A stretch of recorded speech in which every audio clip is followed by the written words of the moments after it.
Why is it that players beg for sequels to some games and never get them, while there are other franchises that get sequels when no one wants them?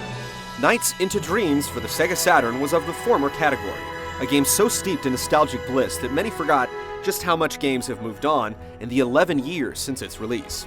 Nevertheless, Sonic Team has finally listened to the plaintive cries of fans for a sequel, and it's finally here with NiGHTS Journey of Dreams for the Wii.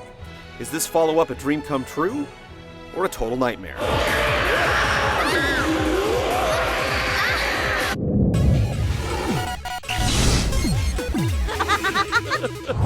Just like the first game, Journey of Dreams centers around two young children who are having nightmares, and folding under the pressure of their everyday lives.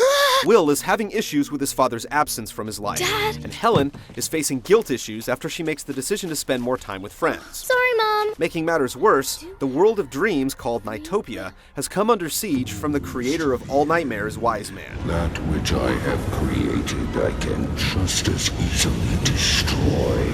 The pair enter NiGHTopia as complete strangers, but eventually their paths cross.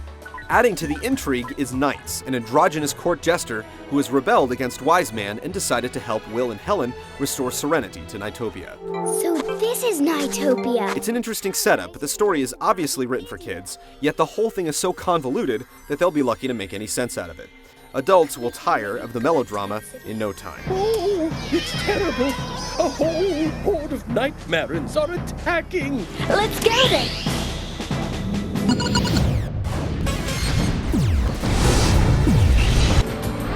NiGHTS is very much a Sonic Team game in its design. The levels are short, time-based affairs, and the player is ranked at their conclusion based upon finish time and the number of items collected. For some, this encourages a great deal of replay, but those who aren't obsessed with perfecting each run will find NiGHTS on the short side, despite the fact that there are two different quests to play through. From the beginning, you can select to play as either Will or Helen. Each quest provides several exclusive levels to play through, though there's not much of a difference in objectives between the two. In fact, there's not much variety in the missions in general. Most boil down to reaching a particular place before time runs out, while flying through as many rings as possible, with time deducted when you take damage. There are some objectives that stray from this formula, like some god-awful on-foot missions, but they're easily the weakest part of the game. One interesting extra is called My Dream, an empty space that eventually fills up with objects and creatures as you collect them throughout Will and Helen's journey. You can invite other players to come and visit your virtual zoo through the Wi-Fi connection, or jump into someone else's. It's not a particularly arresting feature, and finding someone's dream to visit has proved difficult, but at least Sonic Team was thinking outside the box a little. The list of options is rounded out by two-player battles and races, with the latter being playable online. As you make progress through the single-player content, new courses are unlocked, and overall, Journey of Dreams provides enough content for the price of admission.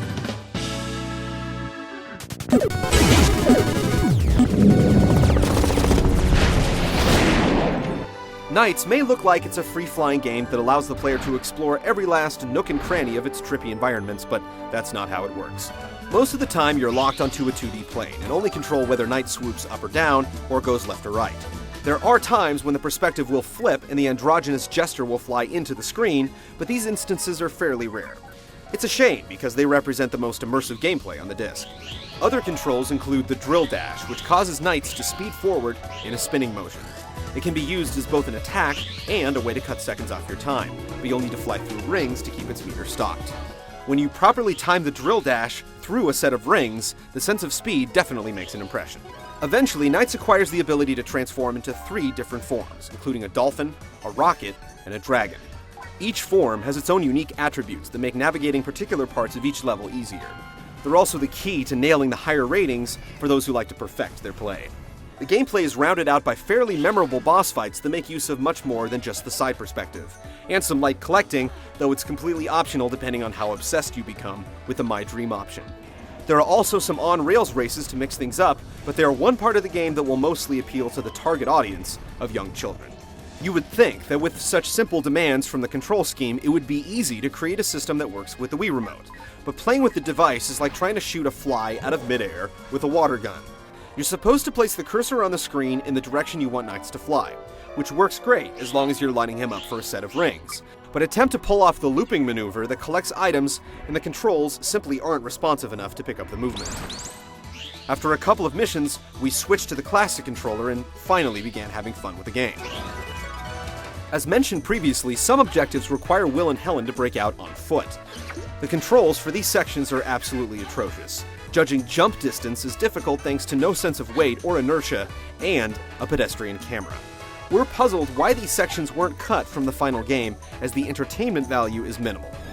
If you look at NiGHTS as a Wii exclusive, it inevitably comes up short with its poor implementation of the remote.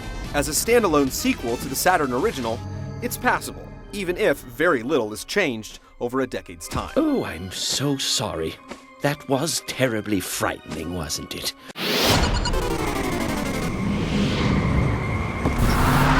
The original NiGHTS was a psychedelic ride through the mind's eye. Journey of Dreams has its moments, but for the most part the environments are about as boring as dreams can possibly be. Why two little kids would have dreams about Las Vegas is anyone's guess, but considering the latitude developers have to come up with outlandish landscapes when someone's dreams represent the setting, the imagination on display is disappointing. The game's look could best be described as garish, and from a technical perspective, things aren't much better. Textures are blurry and the polygon count falls on the low side. That's not true, is it, Owl? In typical Sonic Team fashion, the music is totally hit or miss. There are some incredibly atmospheric tracks, and then the typical bloop and bleep compositions that have been invading eardrums since the Genesis days.